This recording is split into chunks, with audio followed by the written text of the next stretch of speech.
All right, today we are going to talk about the big ideas and the overarching themes of Unit 2. Remember that this entire story begins with the French and Indian War, or the Seven Years' War, which is an imperial war that lasts between 1754 and 1763. It's primarily a conflict over land in the Ohio River Valley and access to the fur trade. And remember that this is fought between the British and the French. The French have the help of their Native American allies, the British have the help of the American colonists. The victory in the French and Indian War led to some new challenges for the British Empire, a huge increase in the land that they controlled in North America. Of course, the peace treaty gives them everything east of the Mississippi, including the old French colonies in Canada. And they make a deal with Spain to acquire Florida in exchange for everything west of the Mississippi. So that's a lot of land to administer. That's going to be time consuming and costly. Pontiac's rebellion happens immediately after the end of the war, and it is a unified Native American uprising against British holdings around the Great Lakes. And it signified to the British that this was going to be an ongoing problem for them. If westward expansion happened too quickly, if colonists settled in the West without some sort of an organized plan, that there would be constant conflict. And so Parliament decides to issue the Proclamation of 1763, which prohibits colonists from settling west of the Appalachian Mountains. And that's super frustrating for colonists who felt like they had earned the right to settle there by winning the war. As I mentioned, 7 years of war and the defense and administration of this huge chunk of land puts a financial strain on the British government, which causes the British government to more strictly enforce trade laws like the Navigation Acts, and to implement new revenue raising taxes that are placed on the colonies, but not necessarily on the rest of the British citizens. For 60 to 70 years before the French and Indian War, the British had practiced a tradition of salutary neglect towards the colonies, which basically was a laissez-faire, hands-off approach to governing them. The idea was, as long as they continued to make a profit for the mother country, they could sort of be left to their own devices and govern themselves.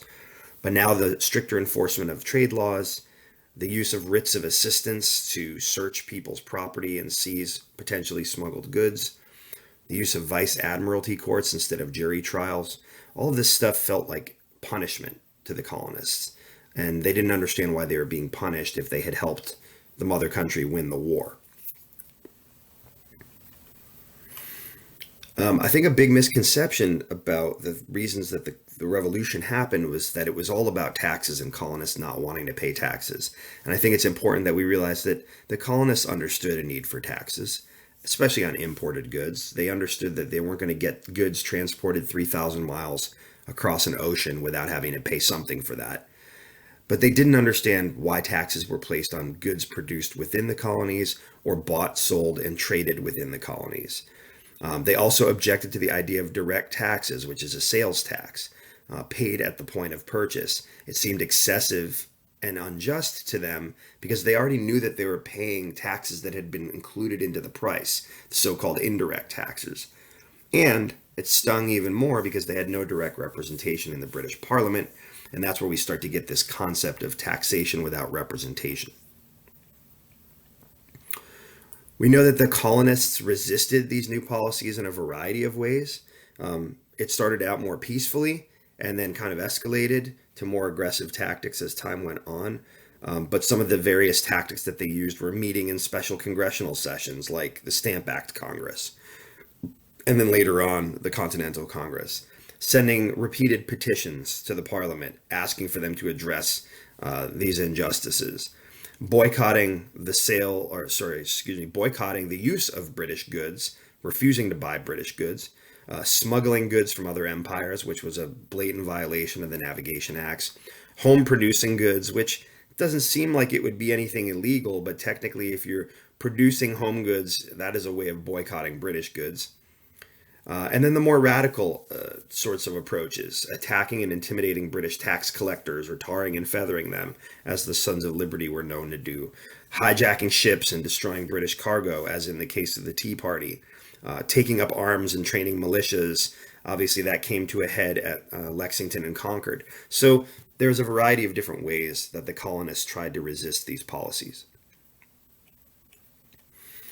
Just remember that as the colonists escalated their rebellion, the British escalated its response.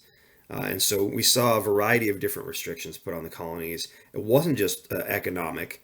In many ways, political rights were being limited, uh, property rights were being limited, um, individual, privacy rights and things like that. Even things like free speech and freedom of the press were being limited in some ways by these various acts. And I think that the mother of all restrictions is really the Intolerable Acts. If you go back and you look at the provisions of the Intolerable Acts, it attacks their political, economic, and civil liberties in so many ways.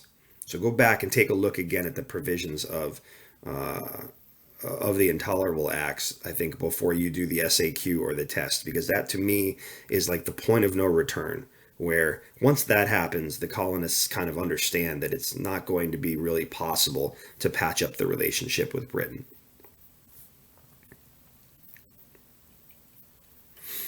When the first armed conflict between the colonists and the British happened at Lexington Green in 1775, the majority of the colonists still did not want to declare independence. They thought that that was either unnecessary or impractical, at least. They were worried about what would happen. They were worried about whether or not the colonies could survive on their own. And many of them did not feel that they wanted to risk their lives or to possibly die for their independence. So I think the people of Boston, the people of Philadelphia, they tended to be more politically radical. They tended to want to go straight towards independence, whereas a lot of the people who lived out in the countryside, and especially a lot of the big business people who were involved in trade, were worried that a war against Britain would hurt the trade relationship, potentially end the trade relationship with Britain, which would then destroy their businesses.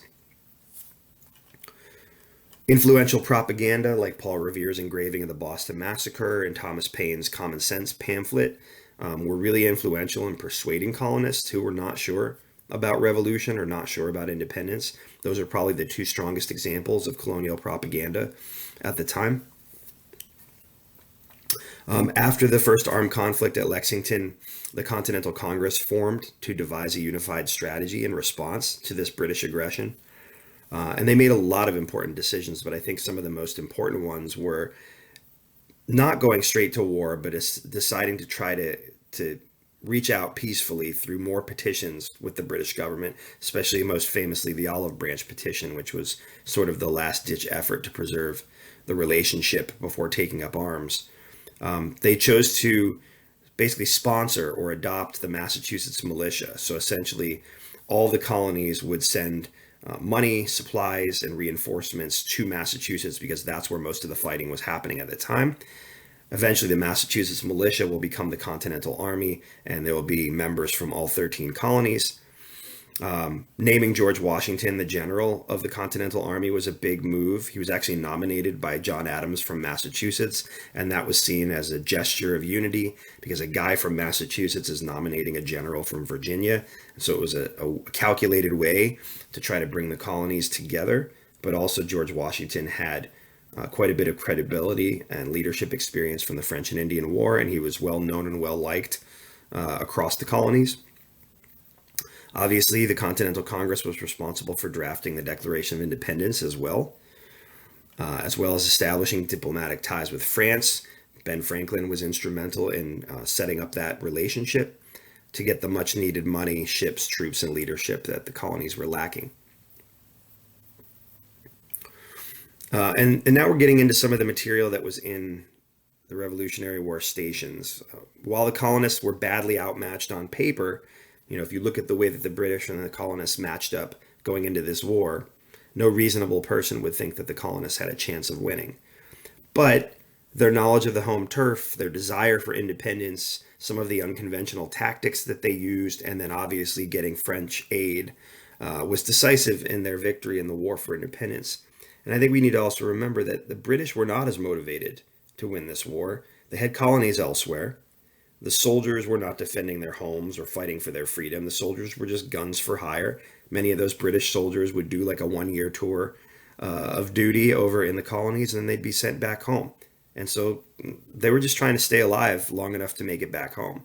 They weren't really interested in winning a decisive victory the way that the colonists were.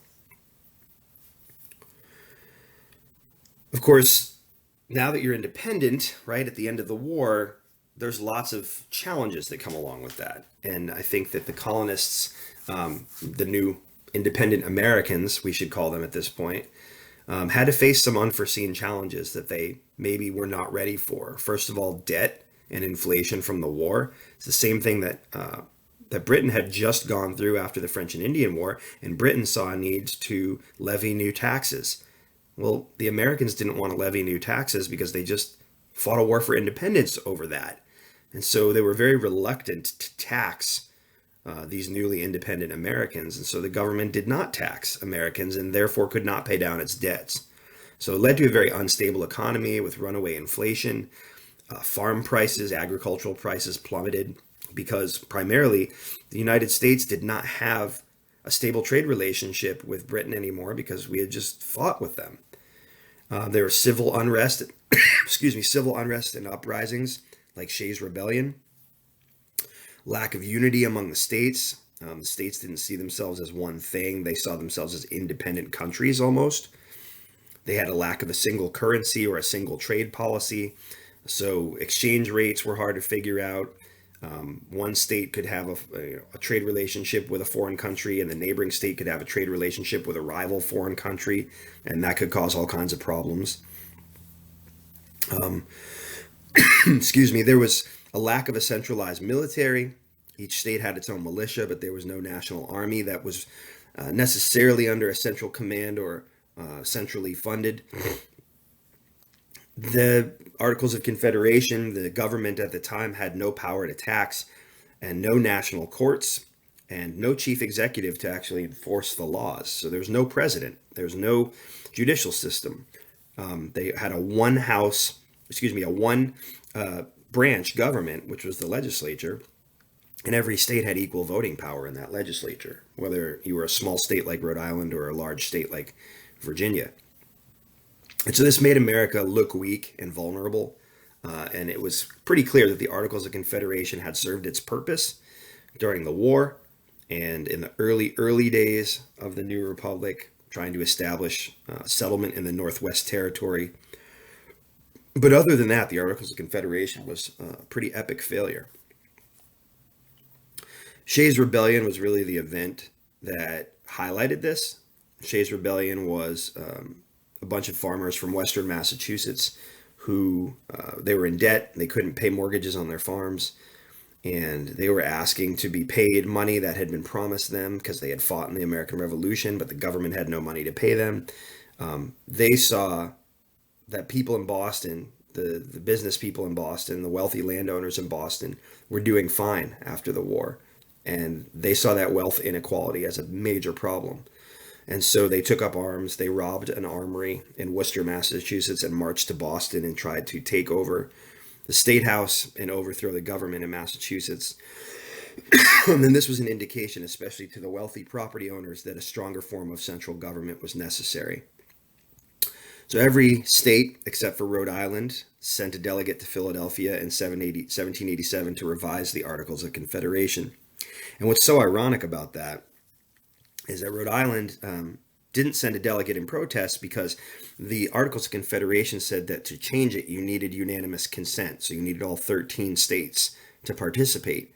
And Rhode Island thought that by not sending a delegate, there's no way that they could change the Articles of Confederation. Rhode Island liked the Articles of Confederation because it gave it equal voting power to the other states. But then when the delegates got to Philadelphia, they decided to scrap the Articles of Confederation and just write a new constitution. So Rhode Island gets left out of that process. And so really they do not accomplish the goal that they set out to accomplish. So what we get out of Philadelphia in 1787 is a totally new constitution drafted through a series of important compromises. And you should have gone over some of those compromises or learned about some of those compromises through your What Comes Next Constitution activity.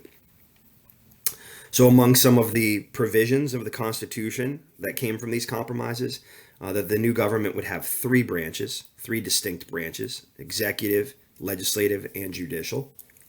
They'd have a bicameral legislature, which means two houses, an upper house and a lower house, right? The upper house is considered the Senate. They have longer terms. They're supposed to be more distinguished, more thoughtful, more deliberative, more collaborative. I don't know how that worked out. Excuse me. And the House of Representatives, which they serve two-year terms, and they are much more directly connected to the people. And the number of representatives in the House is based on the population of the state. So this is a compromise between what big states wanted and what small states wanted, right? In the Senate, every state gets 2 senators, regardless of their population. In the House, if your population's larger, you get more representatives. An independent judiciary, which means that the judges are not supposed to be partisan. They're not supposed to be liberal or conservative. They're supposed to just interpret the law. They're appointed by the executive, by the President of the United States at the federal level. And they are supposed to make sure that laws follow the spirit of the Constitution and that people are following those laws and are punished accordingly if they do not. The executive branch is supposed to enforce the laws, and the president is the head of the executive branch, and he's elected. This is an interesting compromise. He's elected indirectly by the people through the Electoral College. So the idea here is that voters don't vote directly for the president. They vote for electors who then vote for the president. And the reason that the founding fathers decided on this system is that they thought at the time that American voters were not educated enough. I mean, about half of America was illiterate at the time. So that's one thing. They weren't educated enough, or they weren't thoughtful enough to make a proper decision on who the president should be. They were really worried about the mob being sort of persuaded by charismatic candidates who may not have had their best interests in mind. And so they thought that it would be better to have this kind of indirect system as a safeguard. We could talk more about the Electoral College throughout the year, especially as we get into this presidential election year. There's plenty of arguments that have been made over the years for and against keeping the Electoral College, and we could talk a bit more about that in a future class. On the issue of slavery, they decided that it would be too controversial of an issue, too much of a hot button issue to really solve at this convention, and they worried that if they abolished slavery right off the bat, that it might tear the country apart. We might have a civil war a lot sooner, and so they decided to end the importation of slaves within a certain period of time, but not end slavery outright. Right, so no more importation of slaves to the United States, but slavery will remain legal and a viable institution for the economy. When it came to counting enslaved people into the population, that became another compromise. States that did not use slavery as much, especially New England states, of course, did not believe that slaves should count into the population for the purposes of representation. If they're slaves, then they're not people, and therefore they don't count into the population. The southern states believed that they should be counted into the population because the southern states, many of them had smaller populations and wanted a balance in the House of Representatives. And so they said, well, if you count slaves into the population, then that'll give us the balance so that we can compete with the big population centers like Philadelphia and Boston and New York. Philadelphia is the main hub of the population of Pennsylvania, but it doesn't matter where people live. As long as they live within the state, then that state gets more representatives. And so the southern states really wanted all the slaves counted into the population. The compromise ended up being 3/5. It's a weird number, but it's a number that Southerners were already used to because it was used for tax purposes. 3/5 of the slaves that they owned were considered taxable property. James Madison, being a Southerner and a slave owner himself, understood this and knew that it would be a number that Southerners would understand and relate to. But I do want to make sure that we understand that slaves got 0/5 of the rights of any other person, right? Slaves had no rights. Slaves had no representation. They were merely being used to inflate the population of the southern states to give the southern states more representation, right? But they got 0/5 of the rights of any of their white counterparts. And then the last big compromise was that a Bill of Rights would be added to the Constitution to protect individual rights from an overbearing government. Federalists who wrote the language of the Constitution did not think that there was a need for a Bill of Rights because every state had its own Bill of Rights already.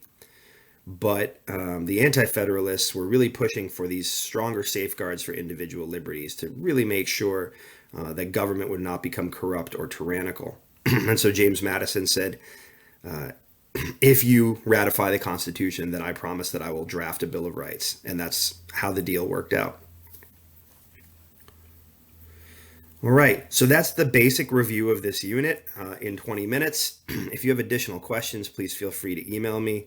In a few minutes, the SAQ prompt will be available to you through Schoology. Please remember that you are supposed to be doing this without consulting anything, no open browser tabs, no notes out. It is an assessment grade. And please remember that you need to label each part A, B, and C, and make sure that you make a claim, support it with evidence, and then explain the evidence thoroughly.